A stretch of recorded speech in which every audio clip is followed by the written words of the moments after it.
John Blake presents The Natural History of Crime, Case Studies in Death and the Clues Nature Leaves Behind.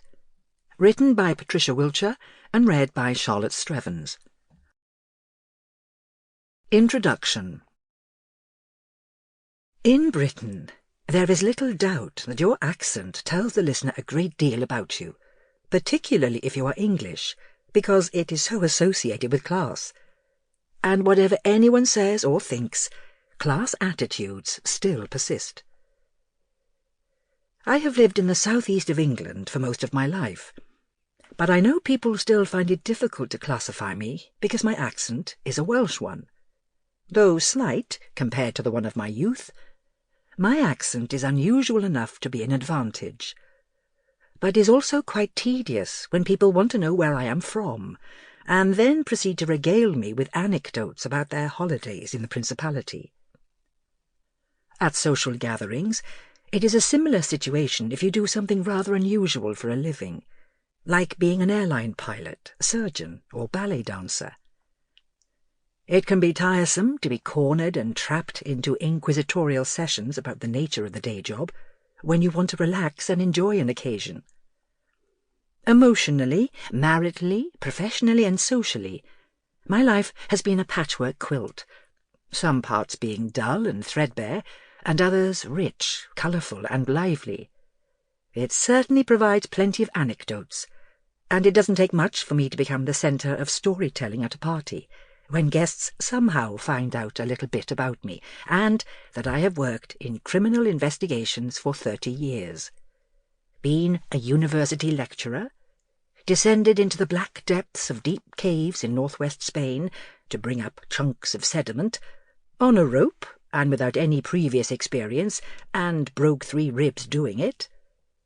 Been all over the world teaching and working, flown in our private aeroplane over Europe from Skye to Malta, had private lunch with the Queen and Prince Philip, rescued horses, cats and a dog, fenced for King's College, very low level, am currently chairman of my local district council, editor of a scientific journal, play the piano, and proudly am a trustee of Kevin Forest Miners' Welfare Institute Refurbishment Committee.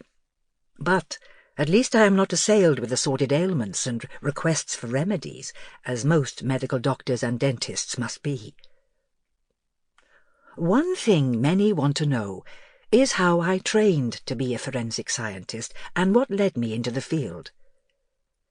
There is little doubt that real crime is popular for television and film producers with series after series on TV. There are also specialist true crime books, conferences and meetings, all very well read and attended by armies of devotees.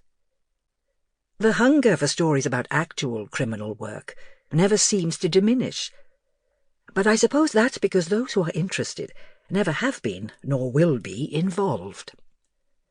They experience criminology and forensics vicariously through those who have.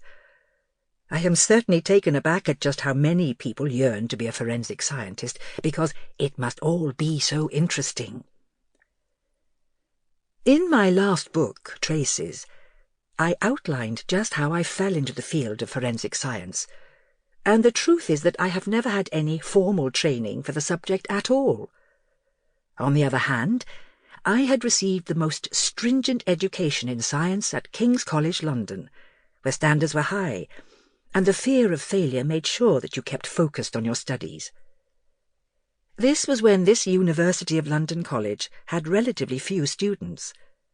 I remember when a class of 16 was considered average to large in our department of botany. There were only 8 of us in the plant physiology class, and even 4 in some others.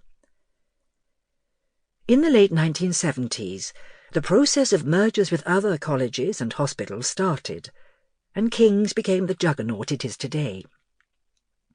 I became a lecturer in microbial ecology in the botany department. My classes went from 16 to nearly 90 during the mergers, and it became virtually impossible to run meaningful practical classes. Gone were the days when one could recognise and remember every student as an individual. Sample complete. Ready to continue?